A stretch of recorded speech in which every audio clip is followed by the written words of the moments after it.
Welcome everyone to another live recording of the Business Travel 360 Linking the Travel Industry podcast, where we discuss travel industry news you're talking about on LinkedIn.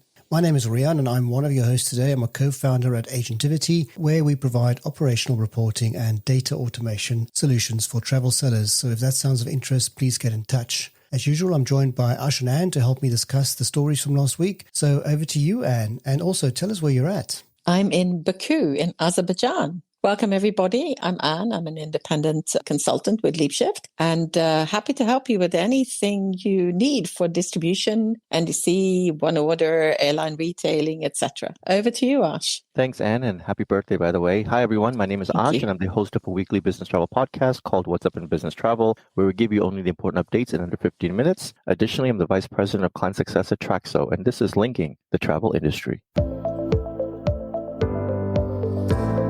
Yes, thank you so much for, despite the fact that you're away on your post-birthday weekend celebrations, joining us from Baku. It's wonderful to have you here again. So for those new to the event, welcome. The format here is really the discussion of last week's most talked about travel industry stories. We do have a nice global audience, and what we really like to hear is where you're listening from. So as we go through the event, don't feel shy, make a comment, tell us where you're listening from and say hi. We'll get your name on screen as well. First story that I picked up last week on, it was a bit of a strange headline, and I saw this in BTN Europe, that the headline was saying KLM was to trial a new 100% SAF surcharge on 2 routes. That is a slightly misleading headline. What they're actually doing is they're experimenting with increasing the fee they charge for sustainable aviation fuel, or the contribution they expect from the passenger for that, and they're going to trial that on 2 routes, one being Amsterdam-London and the other one being Amsterdam-Hamburg, and that increased charge is 100% more than what they would charge today. I thought they were charging like 100% of the ticket price, but they're not doing that. I know how we as a group feel about SAF surcharges, but Ash, let me go to you on this one. What did you make of that headline? I mean, the headline was fine. For me, I'm just kind of wondering, why does KLM have to do this trial? What's up with the trial piece? Either you're going to do it or you're not going to do it. Just picking 2 city pairs, I mean, big deal. You have a big, vast network. Go full out. Like, let's make this fare available across every channel that you have available out there. And if you're going to do it, just do it really, really well. This on and off, I think it makes travelers crazy. It introduces doubt and confusion in the marketplace. So I'm not for the trial aspect of it. As far as the actual fare amount, what they want to charge, totally optional. People can choose to pay it if they want to. I think they should just go for it and let it rip. It is strange for Dutch firm to be so experimental with this, right? You're right. They should have just decided to do it and go for it, right? So, and any thoughts on this? Totally agree with what you've said. I don't understand the trial with some city pairs. I don't get that either. Just go for it. We've already seen this in the past, right? That people are quite hesitant to pay extra. So let's see what happens. I'm going to sound like Ash now. So my theory, the story behind the story here is they're going to just try this and see if they get away with it, if everybody notices. And if they don't, they'll just roll it out for the rest.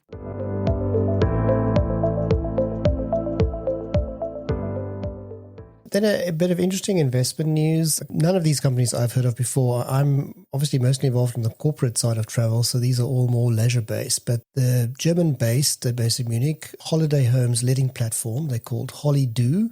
They've raised a staggering 46 million euros, and they've then acquired the holding company of 2 other very large websites, which obviously operate in the space that they want to operate in. So they've acquired a group called Cybevasion, which again, I haven't heard of, but I'm just astonished at this sort of, never heard of these guys, and then they raised 46 million euros. Anne, are you aware of these guys? No new staggering news amounts, to me. Right? And it is a staggering amount, 46 million. You said, wow. I know. Wow. And we've never heard of them. Exactly. Wow. So, well, great for them. And they obviously have a great pitch deck. My goodness, that must be amazing. Holiday home letting, obviously an interesting aspect of travel. Yeah. So seems to be on the rise, and there seems to be a lot of interest in that. There we go. They should do a master class on how to raise money. They should offer that as a business and sell tickets to that event, because I'll go for it. That they must be doing very well at this pitch. Same here. Yeah. I'll go for it. Maybe we can talk to these guys. Yeah, indeed. Yeah. Well, congratulations to Holido.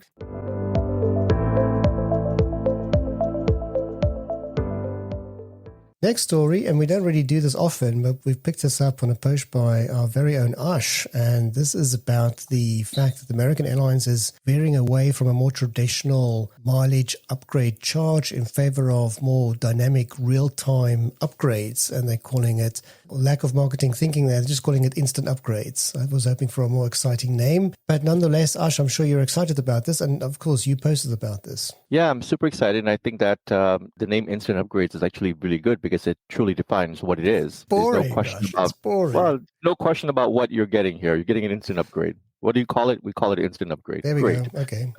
So the thing with this re-NNN is that American is a little bit late to the party, at least here in North America. They're not the first ones to do this. Delta's been doing this for a while. United does this to a certain degree. Travelers need a place to spend their miles. We always thought business travelers are the only ones that want these upgrades. Then during the pandemic, the airlines have learned, as we all know, the regular leisure traveler wants to also upgrade. They also want to experience first and business class, and they have the money to do it. So the fact is that American has a lot of credit card flyers. They have a lot of miles in these programs. And with that, they're going to be able to cash in those miles and get these upgrades. So yes, you can pay with cash today, but now they've introduced the miles. Great job by American. I love the move to sort of a retail thinking hat on there, the comment that you made there, and I'm sure, and you'll pick up on that. I mean, there's nothing like a spontaneous decision to upgrade, right? And if you're able to do that and spend that money, all those miles, I mean, you feel good as a customer. The airline wins because, you know, they've scored. Everybody win. Right, Anne? Absolutely. Couldn't agree more. Great move by American. There's so much in the US there with airlines is going in the right direction. Let me just take a second to turn to the audience and say thank you. We're not done. We've got a few more stories, but I just want to say thank you for giving us your time on a Monday. The room's nice and full. A secondary purpose here for us at Linking the Travel Industry, if not the ultimate one, is to connect more people in the industry. If you can, again, just comment as to where you're listening from. We've already got a comment there about the investment guide. So thank you for that. So do comment and tell us where you're listening from, and we'll get your name on screen, and maybe you'll get a few extra connection requests today, which will be fantastic.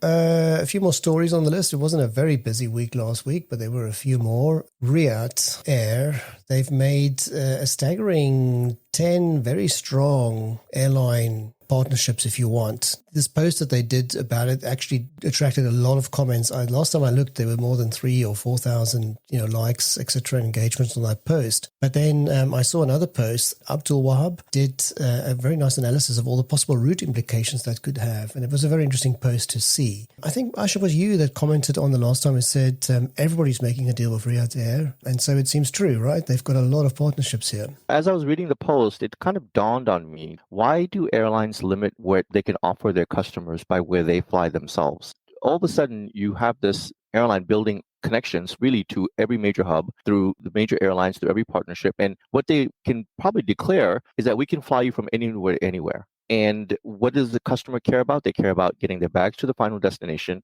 They care about having a smooth connection wherever that connection is. What Riyadh Air is doing here possibly is showing us that you can take a passenger from point A to point B anywhere in the world, whether or not it's your metal or not, whether or not it's your alliance or not, it's just through partnership. And I know you want to comment quickly, but I want to disagree with that a little bit, because I think in this case, Ash, Riyadh Air is going to be different. They're going to be taking on the other big players in the Middle East head on. So they have to be very different, and their product is going to be exceptional. And we can already see it, right? The library, everything else. So 99% of the people are going to fly them to have that experience.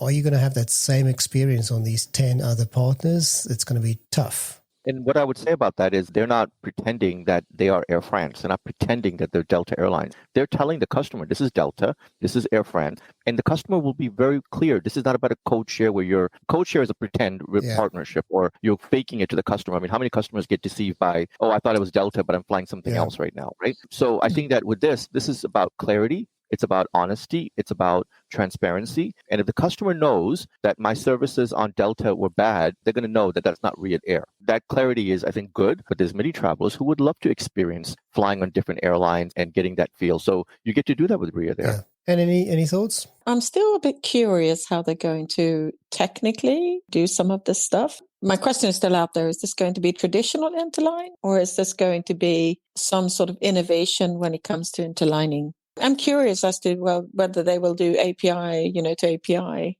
I guess got comfortable with interline, and now you've just introduced a whole new concept. Traditional interline? What are you talking about right now, Anne? Well, I mean, we've heard that Riyadh Air is going to be the most innovative airline in distribution ever, right? So I'm just really curious to see when are they going to present how they're technically going to do this. They're obviously clearly not going to code share, so that's kind of interesting. How are they then going to? And they've also, I believe, I've said they're only going to have NDC distribution. I'm just curious to see what it's going to look like.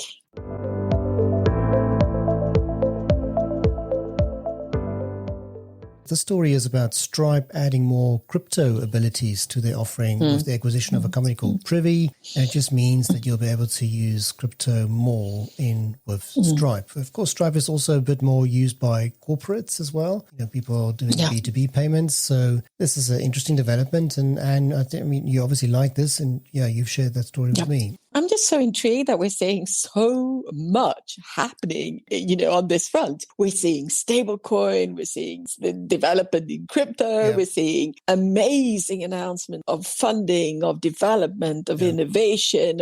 It's like every week there is something new. I wish we could have this for distribution, right? No, I mean, it's not worth you hear, often, but the payment side is exciting these days, right? There's some interesting stuff the payment happening. side is getting sexy. Yeah. That is why. That's that. Well, we never expected to see this, did we? That payments was going to get sexy. So, it's fantastic. It has. So I thought this was pretty interesting. I like what I'm seeing. There's lots of stuff going on. So same here. And then just before we go to the final story on my list, just to say thank you to Otto from Cape Town, Mark in Dublin, Laurentia from Romania. Thank you so much for listening in and giving us your comments there. It is, again, it's just so nice that we have such a global audience. We appreciate that.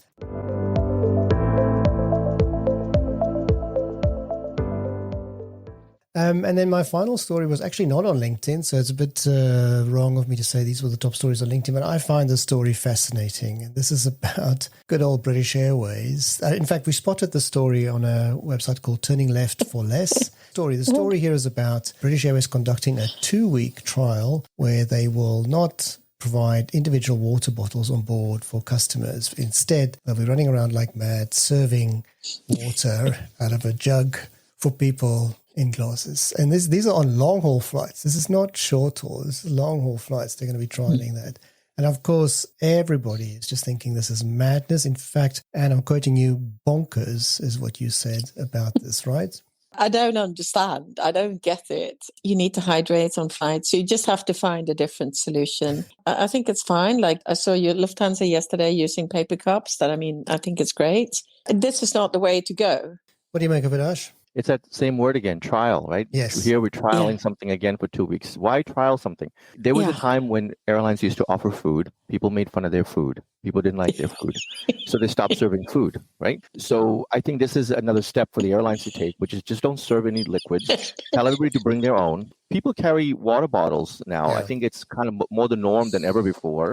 If there was ever a time to move it to the next level, this would be it. To say, hey, we're not going to offer any liquids on our flights anymore. Bring your own liquor, bring your own water in your own bottles, and then we're done with it. Right? Why not put like in the airports, put a water fountain in the galley and say, come up and refill your own water bottle. I think people that carry water bottles already do those kind of things. I see people, getting water before they get on the flights all the time. By the way, you guys know that they're coming on the website real soon. Yes, of course.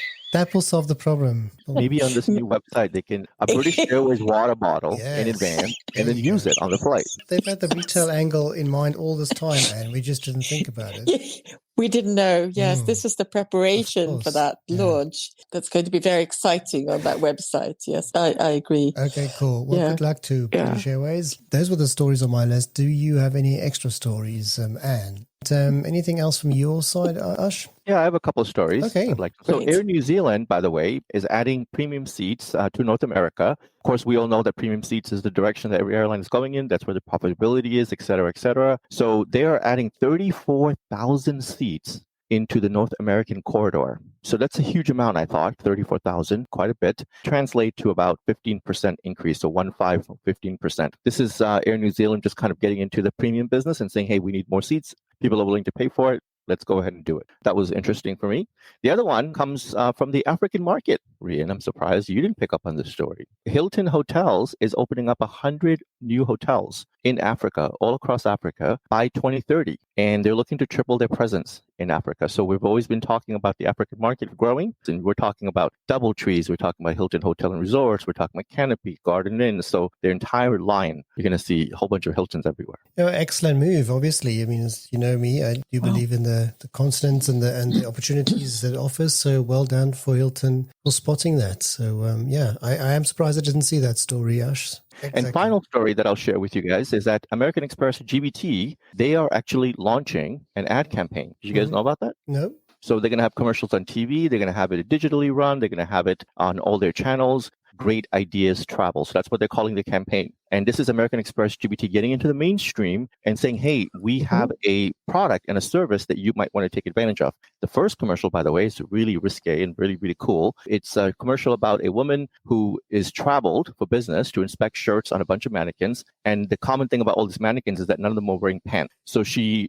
looks at the mannequins and she looks at the person that's showing them all these shirts and she goes, what if we make pants? Yes. So I thought that was really funny. And the idea, of course, and the theme here, of course, is that great ideas travel. So that's their theme and that's what they're focused on. So I thought this was a great move. We've never seen a TMC in the marketplace, right? Go in mainstream and offer ads. I thought the commercial was genius. I laughed when I watched it. I thought it was great. That is a very interesting move. I'd love to see the outcome of very that. interesting. I mean, mainstream marketing to corporate travel, that's refreshing. And if you say the ads are good, then that's even better, right? So, Anne, thank you so much for joining us from Baku. It's fantastic to see you there. And thank you for giving us your time, both of you. All those who commented, thank you so much. We appreciate that. Over to you, Anne. Thanks, everyone. I haven't been able to see your comments just from my phone, but thank you for attending. Over to you, Ash. Thank you all for joining today's live recording of Linking the Travel Industry. We record this podcast live every week on Monday. We ask that you share this event with others that you know. Chances are high that if you enjoyed today's session, those that you know will as well. If you ever miss a show because of time zone or availability, the podcast is available on businesstravel360.com. This is Linking the Travel Industry, signing off.